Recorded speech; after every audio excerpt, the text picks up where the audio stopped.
السلام علیکم۔ بالکل اسی طرح کا ایک ویڈیو پہلے آیا تھا، اس غلطی کی نشاندہی کی گئی تھی، اور یہ ایک ہندو ہے، دیکھیے پوری طرح مسلمانوں کو شرم دلا رہا ہے کہ دیکھو وہی قرآن تمہارا عرب میں بھی ہے، دوسرے ممالک میں بھی ہے، انڈیا میں بھی ہے، اور دن میں 5 مرتبہ اذان ہوتی ہے، اور لاؤڈ سپیکر کے ذریعے پکار پکار کر کہا جاتا ہے کہ اشہد ان لا الہ الا اللہ، کہ اللہ کے علاوہ کوئی معبود نہیں۔ تو پھر یہ دوسروں کو کیوں پکارا جا رہا ہے؟ پھر یہ درگاہیں کیوں بنائی جا رہی ہیں؟ پھر یہ مزاروں کے سامنے کیوں جھکا جا رہا ہے؟ پھر یہ درگاہوں کی کیا حیثیت ہے؟ جب کہتے ہو اللہ کے علاوہ کوئی الہ نہیں، کوئی معبود نہیں، پھر کیوں جھکتے ہو ان کے سامنے؟ کیوں سر جھکاتے ہو؟ کیوں ماتھے ٹیکتے ہو؟ کیوں نظر و نیاز پیش کرتے ہو؟ اس طرح کا اس نے مسلمانوں کو شرم دلائی ہے، لیکن ان بے شرموں کو کوئی شرم نہیں آتی ہے، یقین کیجیے، کیونکہ شرک کرنے والا اس کی غیرت ختم ہو جاتی ہے۔ وہ یعنی اس میں ساری چیزیں جو ہوتی ہیں ایک مومن کے اندر، جو توحید ہوتی ہے، ایمان ہوتا ہے، وہ اس کے اندر سے نکل جاتی ہے۔ باقی سندھو نے ایک ذرا معاملہ غلط بیان کیا ہے، اس کی یا تو سمجھ نہیں ہے یا اتنا اس کا فہم نہیں ہے، کہ اس نے کہا کہ دیکھو عرب کے اندر سارے قبرستان بالکل کچے ہوتے ہیں، چاہے کوئی امیر ہو یا غریب ہو، یہ بات اس کی صحیح ہے۔ اور ساتھ اس نے یہ کہا کہ عرب میں کوئی ایک درگاہ بھی نہیں ہے، کوئی ایک مزار بھی نہیں ہے، تو یہ بات اس کی غلط ہے، کیونکہ جس جگہ سے بھی آپ پوچھیں گے نا کہ یہاں مزار کیوں بنا رہے ہو جب اسلام میں نہیں ہے، تو وہ آگے سے کہے گا کہ نبی علیہ السلام کی قبر کے اوپر جو بنا ہوا ہے، گنبد وہاں بنا ہوا ہے، تو جب وہاں بنا ہوا ہے پھر یہاں کیوں نہیں بن سکتا ہے؟ اس کو دلیل پکڑتا ہے۔ تو یہ ایک معاملہ ہے جو اس کی کاش یہ بھی بیان کر دیتا ہندو، تو پھر ان مسلمانوں کو اور زیادہ یعنی ان کے اوپر چوٹ پڑتی کہ دیکھو ایک ہندو بھی سمجھ گیا ہے کہ مزار نہیں ہونا چاہیے، قبر کچی ہونا چاہیے، قبر کے اوپر اگر تم گنبد بناؤ گے، مزار بناؤ گے، وہاں سر جھکاؤ گے، پکارو گے، تو یہ پھر اس کی بندگی ہے، یہ لا الہ الا اللہ کا انکار ہے، اور یہ ایمان نہیں ہے، یہ شرک ہے، یہ غیر اللہ کی بندگی ہے، پکارے ہیں، چاہے نظر و نیاز ہے۔ اصل میں شرک کی بے شمار قسمیں ہیں۔ جب ایمان انسان سمجھ جاتا ہے نا، اللہ اپنے مالک اور خالق کو پہچان جاتا ہے، تو پھر اس کو شرک کی ہر قسم سمجھ میں آنا شروع ہو جاتی ہے کہ اللہ کی بندگی کے علاوہ جو چیز آپ کرو گے وہ شرک کے زمرے میں آئے گی، اس کے اوپر لکھا ہوا نہیں ہوگا، بلکہ ایمان خود بتاتا ہے۔ مثال کے طور پر نبی صلی اللہ علیہ وآلہ وسلم نے دعا مانگی کہ اے اللہ میری قبر کو بت نہ بنانا کہ پوجی جائے، تو اس سے کیا نکلا کہ جو قبر پوجی جاتی ہے وہ بت ہوتی ہے،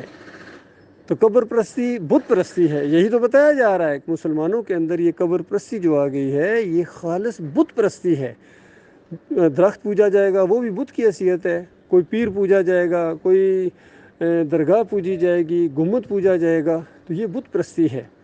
تو آج نبی صلی اللہ علیہ وآلہ وسلم کی جو قبر ہے یہ پوجا گاہ بنی ہوئی ہے، عبادت گاہ بنی ہوئی ہے، پوجی جا رہی ہے،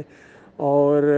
مسلمانوں کے اندر یہ عقیدے کی خرابی آ گئی ہے۔ اگر یقین کسی کو نہیں آتا ہے تو ابھی دیکھنا، ابھی مہینہ شروع ہونے والا ہے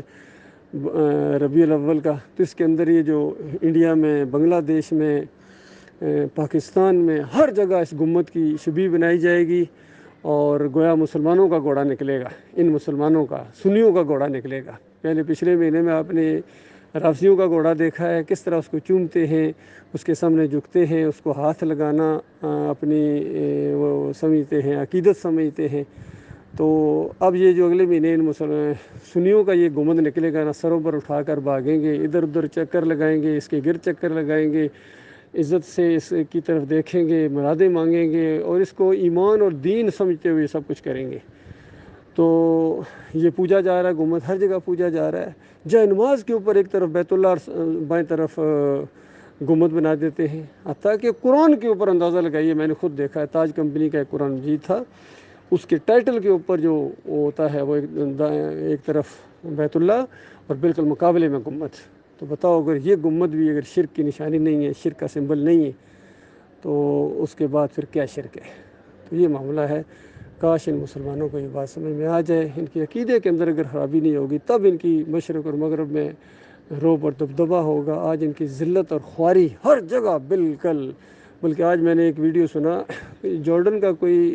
آدمی تھا، وہ بڑے جوشیلے انداز میں تقریر کر رہا تھا، سارے بڑے بڑے لوگوں کو، بادشاہوں کو بھی دلکار رہا تھا کہ تم 10 بستہ غلام ہو گئے ہو یہودیوں کے، اور تمہارے جو ہے طرز عمل اور یہ ساری چیزیں بالکل اسلام کے منافی ہیں، تو لہٰذا تیار ہو جاؤ، جہنم کی آگ کے اندر تم جاؤ گے۔ اس طرح نام لے لے کے یقین کیجیے، سعودی عرب کے بادشاہ کو، بحرین کے بادشاہ کو، اور UAE اور یہ سارے اور بھی، مصر، جتنے موٹے موٹے اسلامی ممالک سمجھے جاتے ہیں، ان کے بڑے بڑے لیڈروں کو کہہ رہا تھا کہ تمہاری خیر نہیں ہے، بس مرنے کے ساتھ تم اسی طرح آگ میں جاؤ گے جس طرح فرعون اور نمرود گئے۔ تو یہ لوگ آواز اٹھا رہے ہیں ان کے خلاف، لیکن ان کی آنکھیں نہیں کھل رہی ہیں۔ اللہ تعالیٰ غور و فکر کرنے کی توفیق عطا فرمائے۔ یہ مسلمان ان فرقوں سے نکلیں، فرقہ بندی سے، مسلک سے نکلیں، کوئی بریلوی بنا دیا گیا، کوئی دیوبندی بنا دیا گیا، کوئی اہل حدیث بنا دیا گیا، اور پھر ان کے اکابرین کا جب ہم شرک اور کفر بیان کرتے ہیں تو یہ آگے سے ناراض ہوتے ہیں، بھئی آپ ہمارے اکابرین کو چھیڑ دیتے ہیں، بھئی انہوں نے تو بیج بویا ہے، وہ اصل مجرم ہیں جنہوں نے یہ عقیدے پھیلائے ہیں کہ مردہ سنتا ہے، دیکھتا ہے، پہچانتا ہے، اور ہماری ان کے آگے، ان کی اللہ کے آگے، تو یہ قبر پرستی کی جڑ ہے، بنیاد ہے۔ تو جب تک اس جڑ کو نہیں اکھیڑا جائے گا، یہ شجر خبیثہ یہ بڑھتا چلا جائے گا۔ باقی قرآن کا یہی انداز ہے بھائی، باقی اگر کوئی اپنی طرف سے ان کی حمایت کرتا ہے، طرفداری کرتا ہے فرقوں کی، مسلکوں کی، اپنے کافرین کی، تو یہ چیز ایسے ہی ہے کہ جس طرح اللہ نے سورہ نساء میں کہا کہ دنیا کی زندگی میں تو ان کی وکالت کر لی، کل قیامت کے دن اللہ کے ہاں ان کی وکالت کون کرے گا۔